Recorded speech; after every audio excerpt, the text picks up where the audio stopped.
عثمان خان کاکڑ قوم پرست حلقوں میں صاف گو، زیرک اور سنجیدہ سیاستدان کے طور پر جانے جاتے تھے۔ وہ مارچ 2015 سے مارچ 2021 تک سینٹ کے رکن بھی رہے۔ اس دوران وہ نہ صرف صوبے بلکہ ملک کے پسے ہوئے عوام کی بھرپور آواز بنے، لیکن یہ آواز زیادہ دیر تک ایوانوں میں گونج نہ سکی اور وہ خالق حقیقی سے جا ملے۔ مرحوم عثمان کاکڑ کے بیٹے نے والد کے قتل کا شبہ ظاہر کر دیا ہے۔ ان کے بیٹے خوشحال خان نے دعویٰ کیا ہے کہ میرے والد کو قتل کیا گیا ہے۔ عثمان کاکڑ بلوچستان کے ضلع قلعہ سیف اللہ کے علاقے مسلم باغ میں سن 1961 میں پیدا ہوئے۔ ان کا تعلق پشتونوں کے معروف اور بڑے قبیلے کاکڑ سے تھا۔ میٹرک کوئٹہ میں اسلامیہ اسکول سے کرنے کے بعد انہوں نے بہاولپور سے انجینئرنگ میں ڈپلومہ حاصل کیا۔ سائنس کالج سے BSc کرنے کے بعد انہوں نے یونیورسٹی آف بلوچستان سے MA اکنامکس کی ڈگری حاصل کی۔ انہوں نے لاء کالج کوئٹہ سے LLB بھی کیا۔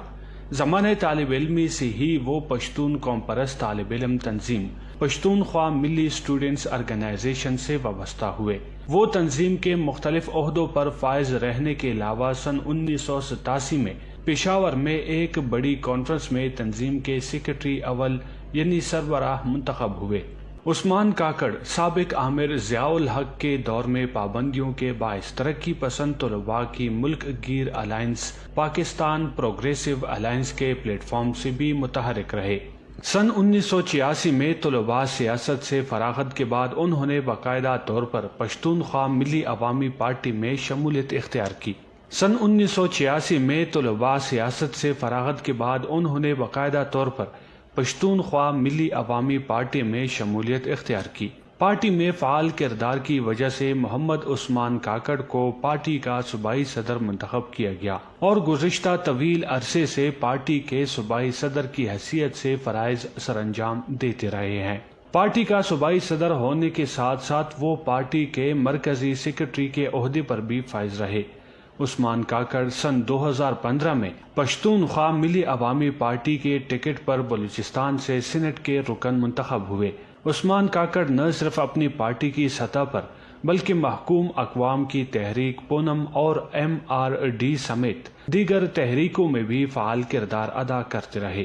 عملی سیاست میں قدم رکھنے کے بعد ہر امریت کے خلاف ہمیشہ پیش رہنے والے پشتونخوا ملی عوامی پارٹی کے رہنما اور سابق سینیٹر محمد عثمان کاکڑ پیر کے روز کراچی میں وفات پا گئے۔ ان کی عمر 60 سال تھی۔ عثمان کاکڑ ایک عوامی سیاسی رہنما تھے۔ یہی وجہ ہے کہ نہ صرف کوئٹہ میں ہسپتال کے باہر لوگوں کی بڑی تعداد موجود رہی بلکہ کراچی کے جس نجی ہسپتال میں وہ زیر علاج تھے اس ہسپتال کے باہر بھی پشتونخوا ملی عوامی پارٹی کے کارکنوں کی ایک بڑی تعداد موجود تھی۔ جب ان کے رشتہ دار یوسف خان کاکڑ نے کراچی میں ان کے موت کا اعلان کیا تو ہسپتال کے باہر کارکن زار و قطار رونے لگے۔ اسی طرح کوئٹہ سمیت دیگر علاقوں میں بھی ان کی موت کی خبر سن کر لوگ رنجیدہ ہوئے۔ عثمان کاکڑ کے قریبی رشتہ داروں نے الزام عائد کیا ہے کہ ان کی موت طبی نہیں ہے۔ انہوں نے ان کی موت کی وجوہات کے بارے میں تحقیقات کا مطالبہ کیا ہے۔ انہوں نے ان کی بے ہوشی کے بعد سینٹ میں ان کے خطاب کے حوالے سے وائرل ہونے والی ایک ویڈیو کا حوالہ دیتے ہوئے کہا تھا کہ انہوں نے یہ واضح طور پر کہا تھا کہ انہیں دھمکیاں مل رہی ہے۔ خیال رہے کہ اس ویڈیو میں عثمان کاکڑ نے چیئرمین سینٹ کو مخاطب کرتے ہوئے کہا تھا کہ میں ایک ذاتی بات کرنا چاہتا ہوں جو میں نے 6 سال میں نہیں کی۔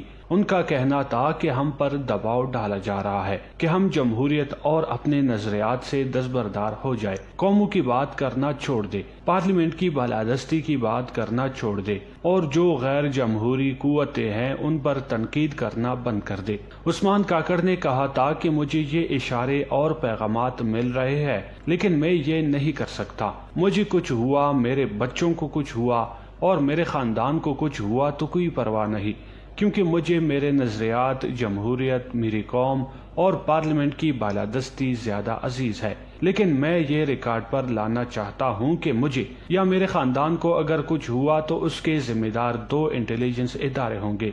میں یہ اس لیے ریکارڈ پر لانا چاہتا ہوں تاکہ یہ گم کھاتے میں نہ جائے۔ تاہم ARY نیوز کے مطابق جناح اسپتال کراچی میں کیے گئے عثمان کاکڑ کی لاش کے پوسٹ مارٹم کی رپورٹ میں وجہ موت طبی قرار دے دی گئی۔ ابتدائی رپورٹ کے مطابق لاش پر کسی تشدد یا جسمانی زخم کے نشانات نہیں ہے۔ سابق سینیٹر کی موت کی وجہ برین ہیمریج سے ہوئی اور وجہ موت طبی